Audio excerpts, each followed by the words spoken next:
How do you capture a high-value target when the whole world is watching? You create a masterclass in deception. The CIA set the stage with a single building as bait and filled the sky with 150 aircraft to create a deafening sonic shield for the helicopters to drop Delta forces. F-35s lit up the perimeter, turning night into day. By the time the dust settled, the helicopters had already touched down and Maduro was gone. We'll also look at how the US uses the F-35 jets in its Navy to launch a large-scale attack, all in the video ahead. In the dead of night that is 2 in the morning, the lights went out in Caracas. By 5 a.m., the president of Venezuela was gone. But how US played a deception games. While the whole world were focused on the aircraft carriers in the Caribbean, a shadow war was being fought on the ground. This wasn't an invasion, it was a surgical extraction. We finally have the declassified timeline of how US forces breached the heart of Caracas and extracted Nicolás Maduro. Let's start with step 1. The setup. This didn't happen overnight. For months, the US had been tightening a naval quarantine around Venezuela. The US Gerald R. Ford Carrier Strike Group and the US Iwo Jima Amphibious Ready Group were parked off the coast. The pretext was clear. The US designated the Venezuelan government a narco-terrorist state, specifically targeting the drugs lords, but while the Navy squeezed the coast, intelligence assets were tracking one man. They waited for a specific window, a moment where Maduro was stationary and vulnerable.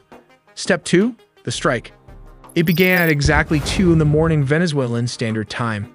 High above, several F-35 stealth fighters punch a hole through the enemy lines, destabilizing their anti-air defenses. Like these Russian S-300 missiles located all over the strategic high-value target. With the skies cleared, the path opens for Delta Force helicopters to fly straight towards the mission. Here comes the deception as the helicopters flew. The jets started firing with more strikes as it hit Fort Tuna, the main military base and command center, and La Carlota Air Base, destabilizing Venezuelan air support. Reports from the ground described widespread explosions and a sudden communications blackout.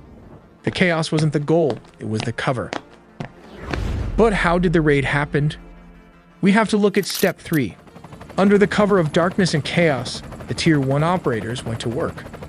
But what is the exact unit tasked with the mission? It is the Delta Force, one of the most elite secretive special forces units in the US military. Witnesses in Caracas reported low-flying aircraft skimming the rooftops, flying well below radar coverage. The team breached a secure compound believed to be a safe house within the massive Fort Tuna complex. Resistance from the Venezuelan Presidential Guard was swift but ultimately futile, as the helicopters lay cover fire. The operators moved with surgical speed, landing on multiple points. But how exactly the capture and extraction happened? For this, let's look at step 4. Specialized helicopters hovered over the objective to insert the assault team. While dozens of attack helicopters laid down suppression fire, the Delta Special Forces descended and started the search for the high-value targets. How did they find him? Simple. The CIA had planted spy inside Nicolás Maduro close circle. While back in the US, Delta Force built an exact replica of his safe house, rehearsing the raid until they could do it blindfolded. While operators breached the room so fast, his security could not even react to the situation as the sound of flash grenades disoriented the security guard. Using blowtorch, they caught him before he could even lock all the doors. Maduro's shock and awe froze him as Delta Force reached the compound. Nicolás Maduro and his wife, Celia Flores, were physically secured. This wasn't a negotiation. They were detained and immediately moved to the extraction point. These aircraft are capable of performing urban extractions from buildings and refueling in midair.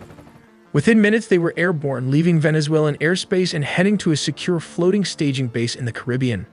This Operation Southern Spear has changed the geopolitical map of South America overnight. But wait, before after the extractions, there were reports of F-35 jets also leading the tip of the spear for the attack. We'll look how the United States used F-35 jets instead of F-16s for operations in Venezuela, because this is a well-organized and militarized Venezuela has positioned advanced Russian S-300 missile systems, Chinese radar networks, integrated Russian air defenses, and Shahed drones along its borders. This creates a highly lethal and challenging environment that older S-16s would struggle to survive. As stated, around 150 aircrafts and a massive 8 US destroyers were stationed there. It also has 3 amphibious aircraft carrier and surveillance plane to turn it into a massive command and control juggernaut capable of overcoming a modern military's air defenses. Signals a readiness to counter Venezuela's entire air defense network if necessary. But why Venezuela Air Force failed to intercept? As of 2025, Venezuela's fighter jet fleet consists mainly of approximately 21 Sukhoi Su-30 multirole fighters delivered by Russia between 2006 and 2008, which now form the backbone of their combat air power.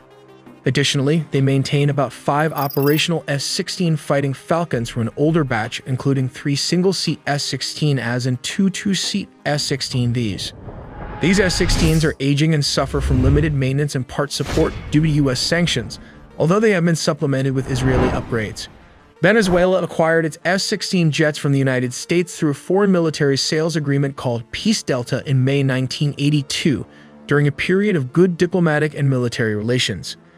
They were the first Latin American country to receive the S-16, with deliveries occurring between 1983 and 1985.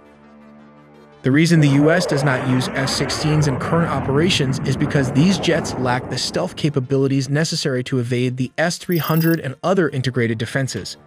The advanced S-300V or anti-2500 systems, supported by dense Chinese and Russian radar, can easily detect and target older aircraft at long ranges.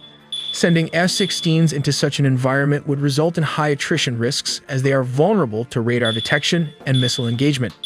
Not to forget the Russian Buk air defense system that can take out an S-16 with ease. These are cheap R-15 or 24 Buk systems are already active and mobile all over the country. Additionally, S-16s are less effective in contested airspace saturated with drones, especially the Iranian Shahed drones used by Venezuela for reconnaissance and kamikaze strikes. The F-35, however, offers crucial advantages.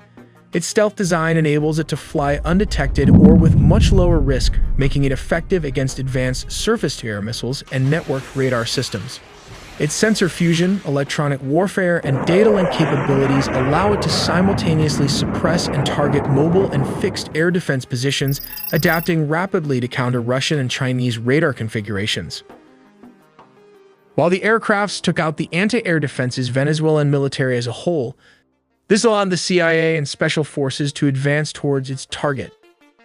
The overwhelming presence of advanced Russian, Chinese, Iranian, and indigenous air defense and drone systems on the Venezuelan border means that the stealth fighter jets, or the first wave of attack, provide both the survivability and strike capability required for such operations.